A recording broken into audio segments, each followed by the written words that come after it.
હર હર મહાદેવ. પવિત્ર શ્રાવણ માસમાં પ્રસ્તુત છે ભગવાન શિવ મહિમાની સાથે દ્વાદશ જ્યોતિર્લિંગનું પૌરાણિક મહાત્મ્ય અને તેની ઐતિહાસિક ગાથાઓ. સૌરાષ્ટ્રે સોમનાથમ ચ શ્રીશૈલે મલ્લિકાર્જુનમ ઉજ્જૈન્યામ મહાકાલમ ઓમકારમમલેશ્વરમ પરલ્યામ વૈજનાથમ ચ ડાકિન્યામ ભીમશંકરમ સેતુબંધેતુ રામેશમ નાગેશમ દારુકાવને વારાણસ્યામ તુ વિશ્વેશમ ત્ર્યંબકમ ગૌતમી તટે હિમાલયે તુ કેદારમ ગુષ્મેશમ ચ શિવાલયે એતાની જ્યોતિર્લિંગાની સાયં પ્રાતઃ પઠેન્નરઃ સપ્તજન્મ કૃતમ પાપમ સ્મરણેન વિનશ્યતિ. આજના એપિસોડમાં દર્શન કરીએ મહારાષ્ટ્રમાં બિરાજતા શ્રી ભીમાશંકર જ્યોતિર્લિંગના અને જાણીએ આ જ્યોતિર્લિંગની દિવ્ય કથાઓ અને તેની ઐતિહાસિક ગાથાઓને.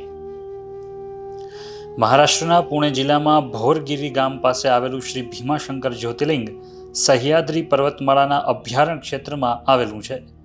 4000 ફીટ ઊંચાઈએ વસેલા જ્યોતિર્લિંગના દર્શને જવાનો માર્ગ અતિ રોમાંચક અને આનંદદાયી છે.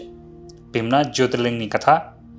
પુરાણોમાં જ્યોતિર્લિંગની 3 કથાઓ પ્રચલિત છે, જેમાં પ્રથમ કથા ત્રિપુરાસુર સાથે જોડાયેલી છે. ત્રેતાયુગમાં ત્રિપુરાસુર નામના રાક્ષસે ભગવાન શિવની ઘોર તપસ્યા કરી અને શિવજીને પ્રસન્ન કર્યા. તેણે શિવજી પાસેથી વરદાન માંગ્યું કે મને સ્વર્ગ, મૃત્યુ અને પાતાળનું રાજ મળે. શિવજીએ તથાસ્તુ કહીને વરદાન આપ્યું. વરદાન મેળવ્યા બાદ ત્રિપુરાસુર પોતાની શક્તિથી મદાંધ થયો. તેણે સમગ્ર લોકમાં હાહાકાર મચાવ્યો.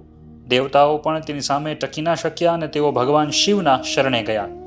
શિવજીને પણ ત્રિપુરાસુરના અહંકાર વિશે જાણીને ક્રોધ આવ્યો. ત્રિપુરાસુર અને શિવજીનું લાંબા સમય સુધી ભયંકર યુદ્ધ થયું.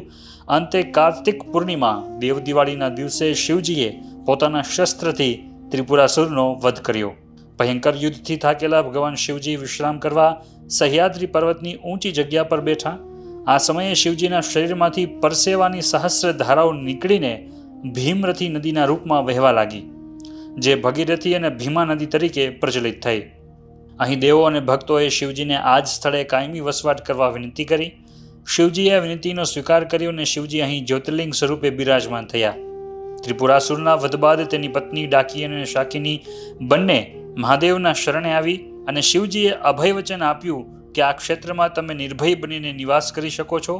આ ક્ષેત્ર તમારું જ રહેશે. આથી શિવજીનું નામ લેતા પહેલા ભક્તો ડાકીની શાકિનીનું ઉચ્ચારણ કરે છે. તો આ હતી મહારાષ્ટ્રના ભીમનાથ જ્યોતિર્લિંગની પ્રથમ કથા.